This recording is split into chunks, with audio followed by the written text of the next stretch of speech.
Bank খাতের সার্বিক পরিস্থিতি জানাচ্ছেন বাংলাদেশ ব্যাংকের গভর্নর আহসান এইচ মনসুর। আমরা সরাসরি চলে যাচ্ছি সেখানে। বান্ডেল থাকলে প্রতি সেনমানিতে টাকা বাঁচবে। বিকাশ সেনমানি বান্ডেল কিনে জিতুন প্রতি লেনদেনে। সমঝোতা আসতে পারে কিনা সেটাও একটা প্রক্রিয়া। এটা এই সিদ্ধান্ত সরকারকে নিতে হবে কিভাবে যাবে, এবং কেস বাই কেস হবে। এটা কোনো মানে হোলসেল হবে না। এটা প্রত্যেকটা কমিটমেন্ট আপনি পেয়েছেন কি? অনেকের সাথে যে মিটিং করেছেন স্যার, না, উদ্দেশ্য তো অবশ্যই টাকা ফেরত আনা, এবং তারাও জানে, সেটা আমরাও জানি।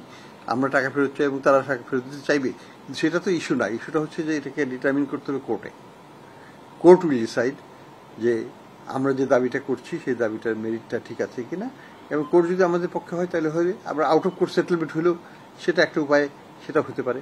বাট এটা ডিপেন্ড করবে নেগোসিয়েশনের উপর। যদি সেই রুটে সরকার যেতে চায় তাহলে তখন দুই পক্ষের লয়াররা বসে এটাকে ঠিক করবে। সাধারণত এই মামলাগুলো হবে কি আমাদের দেশের আদালতে নাকি স্যার আন্তর্জাতিক বা যে দেশে পাচার হয়েছে সেই আদালত? আসলে মামলাগুলি কোন আদালতে? এটা দুইটা আদালতেই হবে। দেশীয় সম্পদ ইত্যাদির জন্য আমাদের এখানে হবে, আর বিদেশি সম্পদগুলোর জন্য বিদেশে হবে। স্যার এখন পর্যন্ত যে অ্যাসেটগুলো স্যার ইউকেতে জব্দ হয়েছে, এগুলা স্যার কিসের ভিত্তিতে হয়েছে? মানে বাংলাদেশের তৎপরতার ভিত্তিতে নাকি ওদের নিজস্ব ইনভেস্টিগেশনের ভিত্তিতে স্যার?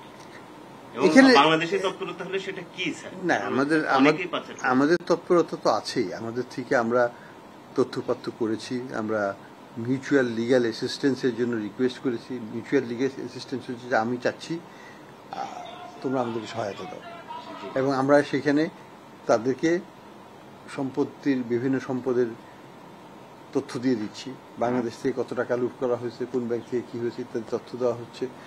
সেটার ভিত্তিতে তারা একটা সিদ্ধান্ত নেয় যে দেয়ার ইজ এনাফ এভিডেন্স আছে টু প্রসিড ফার্দার, তখন তারা অ্যাটাচমেন্টে যায়।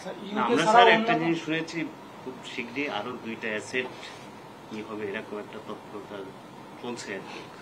এরকম একটা তৎপরতা তো চলমান, এবং আমাদের রিকোয়েস্টও আমাদের এখান থেকে যাচ্ছে, নতুন রিকোয়েস্ট যাচ্ছে। সেই রিকোয়েস্টের ভিত্তিতে তারা কার্যকলাপ করবে। স্যার আমরা ইউকে এর একটা ডেভেলপমেন্ট দেখলাম, কিন্তু অন্যান্য দেশের কি অবস্থা, তারা কি বলছে?